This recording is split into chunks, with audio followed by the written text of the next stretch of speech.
देखिए डॉक्टर साहब, जहाँ तक सियासी इस्तेहकाम की बात है तो मैं मेरी ज़ाती जो वो है तो वो ये है कि अगर हम पीटीआई को माइनस कर देना तो मुल्क में सियासी इस्तेहकाम पैदा हो जाएगा। उसकी वजह मैं आपको बताता चलूँ। उसकी वजह ये है कि आप देखिए कि वज़ीर आला खैबर पख्तूनख्वा लाहौर चले गए। पार्टी के जो उनके चेयरमैन हैं बैरिस्टर गौहर साहब, उन्होंने कहा कि वो क्यों गए हमें तो पता ही नहीं है। दूसरी जानिब जो उनके दूसरे कैदीन है पार्टी की, वो भी उन पे तनकीद कर रहे हैं। फिर वो चले गए लाहौर में, वहां पर उन्होंने जो गद किया वो भी आपको पता है। आज मेरे ख्याल में उन्होंने माफी भी मांग ली है उस पे। दूसरी बात ये कि अभी मैं थोड़ी देर पहले आप ही के चैनल में वज़ीर आला साहब का बयान देख रहा था कि जो मुज़ाकरात करते हैं वो करें, हम तो अपने एहतजाज करेंगे। तो आया ये यहाँ पर जो वज़ीर आला साहब बैठे हैं, जो उनकी हुकूमत है, तो या क्या पीटीआई से इनका ताल्लुक नहीं है, या तो ये मुकम्मल लाताल्लुकी के इजहार करते हैं कि हमारा पीटीआई के साथ कोई ताल्लुक है ही नहीं। क्योंकि बैरिस्टर गौहर साहब जिनको पार्टी चेयरमैन बनाया गया है, उनका एक स्टेटमेंट सामने आता है, यहाँ पर वज़ीर आला का दूसरा आता है। जो इनके अंदर और तड़े बंदियां हैं उनके अलग अलग स्टेटमेंट आ रहे हैं। तो मुज़ाकरात आप किससे करेंगे? मुझे तो इस बात की समझ नहीं आ रही है। और आप इन लोगों के साथ मुज़ाकरात की तो मेरे ख्याल में कोई तुक ही नहीं बन रही है, क्योंकि ये लोग तो खत्म हो चुके हैं। मैं आपके प्रोग्राम की वसातत से आज ऑन द रिकॉर्ड बता रहा हूँ, पूरी कौम हमें देख रही है, सुन रही है कि 2029 के इलेक्शन में पीटीआई नहीं होगी। हमारा मुकाबला पाकिस्तान पीपल्स पार्टी से होगा। ये मैं आपको ऑन द रिकॉर्ड बता रहा हूँ, ये अब अपने साथ नोट कर ले आज की तारीख। और कैसे 2029 कैसे में कैसे कैसे क्यों ये ऐसे डॉक्टर साहब कैसे के क्यों वो कैसे ऐसे के कैसे होगा पीटीआई ये? पीटीआई ऐसे ना कि पीटीआई को जिसने बनाया था वो भी खुद चले सब जेल के अंदर चले गए हैं। जिन्होंने इनकी बुनियादें रखी थी उनकी अपनी बुनियादें हिल चुकी है।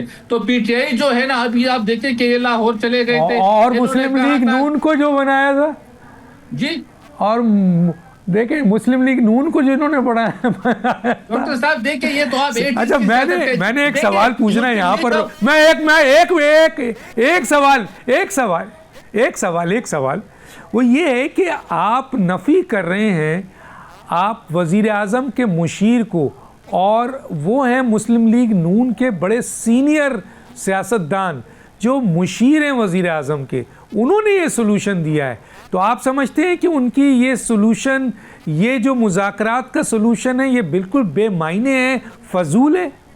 देखिए डॉक्टर साहब, जहां तक आप राना सलाउल्लाह साहब की बात को बार बार कोट कर रहे हैं, तो देखिए ना, ये तो पार्टी में बहुत से लोग होते हैं, वज़रा भी होते हैं, तर्जुमान भी होते हैं हम जैसे। तो देखिए हर एक की अपनी राय भी होती है कि चाहे इस वजह से मुल्क को सही समत पर चलाया जाए, इस मुज़ाकरात की वजह से, यदि एक सलूशन की वजह से उन्होंने एक सलूशन पेश किए कि इससे मुल्क को आगे की तरफ ले जाया जा सकता है। लेकिन चूंकि मैं इस वक्त खैबर पख्तूनख्वा के दारुल पेशावर में बैठा हुआ हूँ, तो मुझे तो पीटीआई की पूरी पोजीशन पता है कि इनकी पोजीशन क्या रह गई है। यहाँ पर तो आप देखिए पेशावर में ये लोग जलसा करते हैं, इनके साथ 2000 बंदे नहीं होते हैं। ये सवाबी में जलसा करते हैं, मोटरवे बंद करते हैं, इनके साथ 500 बंदे नहीं होते हैं। ये कुहाट पे जलसा करते हैं, वहां पर इनके जलसे में 2-3 हजार से ज्यादा लोग नहीं होते हैं। इनकी तो ये पोजीशन रह गई है। तो आप मुज़ाकरात तो उनसे होते हैं जो बड़ी बड़ी पार्टियां होती है, जिनके साथ अवाम होते हैं, जिनके साथ कारकुन होते हैं। इनका तो खात्मा हो चुका है। इनके तो मेरे ख्याल में अभी आपने देखा कि इनके ज़मनी इलेक्शन में क्या हाल हुआ।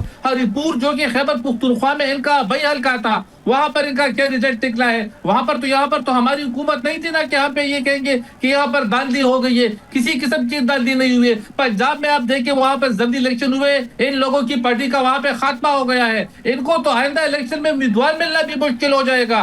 और जिस तरह आप देखें कि आज गुजराला जो स्टेटमेंट दे रहे कि हम 8 फरवरी को ये करेंगे वो करेंगे, तो आप इन लोगों के साथ किस तरह मुज़ाकरात करेंगे जो इस किस्म के बयान देते हैं। इनके वज़रा के बयान आप देखे सामने ले, कभी वो पाक फौज को टारगेट करते हैं। तो देखिए, पहले इनके जो यूट्यूबर्स हैं, इनके जो सहूलतकार हैं, जो इनके जो सोशल मीडिया एक्टिविस्ट हैं, उनको समझाना पड़ेगा कि आप लोग आया इस मुल्क के साथ मुखलिस है या नहीं है। लेकिन मैं जहां तक मेरा ख्याल है तो ये लोग इस मुल्क के साथ मुखलिस नहीं है। यही वजह है कि आज इनको सजाएं मिल रही है। ठीक है नाज़रीन, ये थे पॉइंट ऑफ व्यू चारों के। हम कोशिश करते हैं कि जो हो सवाल करके, कहीं अगर कोई इम्पॉर्टेंट चीज़ है तो हम अपना पॉइंट ऑफ व्यू सामने ज़रूर रखते हैं। इख्तिलाफ भी आ सकता है, लेकिन हम चाहते हैं कि जो हमारे मेहमान हैं उनका पॉइंट ऑफ व्यू आप तक जाए, फिर फैसला करें कि इनमें से कौन सही बोल रहा है, कौन गलत बोल रहा है। एक छोटा सा ब्रेक, फिर वापस आते हैं।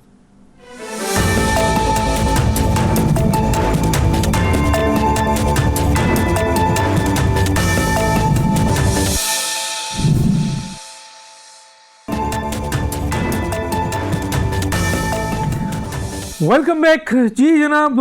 सेनेटर हुमायूं मेमन साहब, आप अपना दायरा आपने गुफ्तगू सुनी है, उस पर अपनी कोई राय देना चाहें वो आपकी जगह। लेकिन मैं ये सवाल ऐड करता हूँ सर कि वज़ीर आला साहब का ये बयान कि मुज़ाकरात करने वाले मुज़ाकरात करें, लेकिन जो 8 फरवरी मेरा ख़्याल है वो डेट उन्होंने रखा है, उसमें वो हड़ताल होगी। और वो कहते हैं कि ये बहुत ही आपके रिएक्शन, यानी इसमें पॉजिटिव, उन्होंने जो बात को उन्होंने इस तरीके से कहा है कि ये जो हड़ताल है इससे साबित होगा कि पाकिस्तान तहरीक इंसाफ की जो डिमांड है वो बड़ा पॉजिटिवली इसको इम्प्लीमेंट किया जाएगा। तो एक तरफ तो ये भी मुझे बताइए। तीसरा पॉइंट ये है कि वज़ीर आला KPK का आपके पंजाब जाना और फिर पंजाब के अंदर पंजाब की हुकूमत का वहाँ का रिएक्शन, फिर ये भी मुमकिन है कि पंजाब की वज़ीर आला KPK जाएं तो वहाँ क्या रिएक्शन होगा। तो क्या इस तरह के वज़ीर आला एक दूसरे में सूबों में जाएंगे तो उनके लिए मसाइल इसी तरह से होंगे जैसे अभी देखने को मिला था? कैसे कहते हैं, क्या कहते हैं सर आप? देखिए, मैं पहले पिछले सेशन में मैं एक बात जो कहना चाहता था, वो आपने चूंकि दरमियान में आपने बात शुरू कर दी थी तो मैं आपकी रिस्पेक्ट में खामोश हो गया था। 2 चीज़ें ज़रूर राना सनाउल्लाह ने की हैं जो पाकिस्तान तहरीक इंसाफ हमेशा से कहता था और ये लोग हमेशा उसको डिनाई करते थे। एक, पाकिस्तान तहरीक इंसाफ कहता था कि का रोल है और उनसे बात होनी चाहिए, और ये लोग हमेशा कहते थे कि नहीं आप जो है नाम क्यों नहीं लेते। आज वो खुद वो इसको इकरार कर रहे बगैर नाम लिए, लेकिन सब यही समझते हैं कि उन्हीं का नाम लिया है।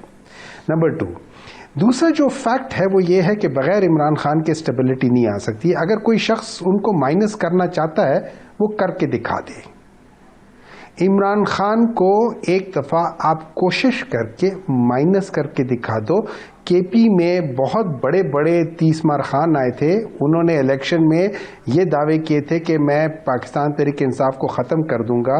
वो मेरे ख्याल में ऐसे लोगों से हारे कि जिनको कभी किसी ने सुना भी नहीं था, और उन्होंने उनको ऐसी शिकस्त दी है कि उनको पता चल गया कि एक्चुअल पावर किसके पास है। जब ये कहते हैं कि इससे पहले भी हमने 2023 में ये सुना था कि इमरान खान की पॉलिटिकल पार्टी ख़त्म हो जाएगी और टिकट लेने वाला कोई नहीं होगा। आपने 2024 के इलेक्शंस में देखा कि टिकट लेने वाला कहाँ था, कौन था, किसको मिले सीटें, किसको मिली, वोट किसको मिले, गिने किसके हक में दिए गए थे। वो सारी चीज़ें अपनी जगह पे है। अब आपके मैं सवाल पे आ जाता हूँ। देखिए, इस तरह है कि जो मुज़ाकरात करने वाले हैं वो अपने मुज़ाकरात करेंगे, बिल्कुल करेंगे, होने चाहिए। लेकिन जहाँ पे एहतजाज है, एहतजाज अपना एक मानी लगता है, एहतजाज अपना एक हक रखता है, उसका एक अपना एक वो है, वो ज़रूर होता है और वो होना भी चाहिए। एहतजाज करना बुरी बात नहीं है। एहतजाज बच्चे भी करते हैं, जब उनको दूध नहीं मिलता तो वो एहतजाज करते रोते हैं। आपको बात दफ़ा एहतजाज करना पड़ता है बताने के लिए कि आपके साथ जुल्म हो रहा है और जुल्म हो रहा है। अगर किसी को जुल्म नजर नहीं आता तो उसका मैं कुछ कह नहीं सकता, लेकिन अगर मैं ये जरूर बता सकता हूं अल्लाह को हाजिर नाजिर जान करके कि इस वक्त पाकिस्तान में जुल्म हो रहा है। तीसरी बात आ जाती है कि जो KP के चीफ मिनिस्टर थे वो जब लाहौर गए थे, मेरा नहीं ख्याल, आप लोग में बहुत सारे, मेरा नहीं ख्याल कि ये पंजाबियों का एक तरीका है कि वो अपने घर आए हुए मेहमानों को इस किस्म का वो करते हैं। लेकिन जिन लोगों ने उनके ऊपर कब्जा कर रखा हुआ है, उन्होंने एक बदतरीन किस्म की, घटिया तरीन किस्म की मिसाइल कायम की है। सबसे पहले उन्होंने पठानों को जंगली कहा है,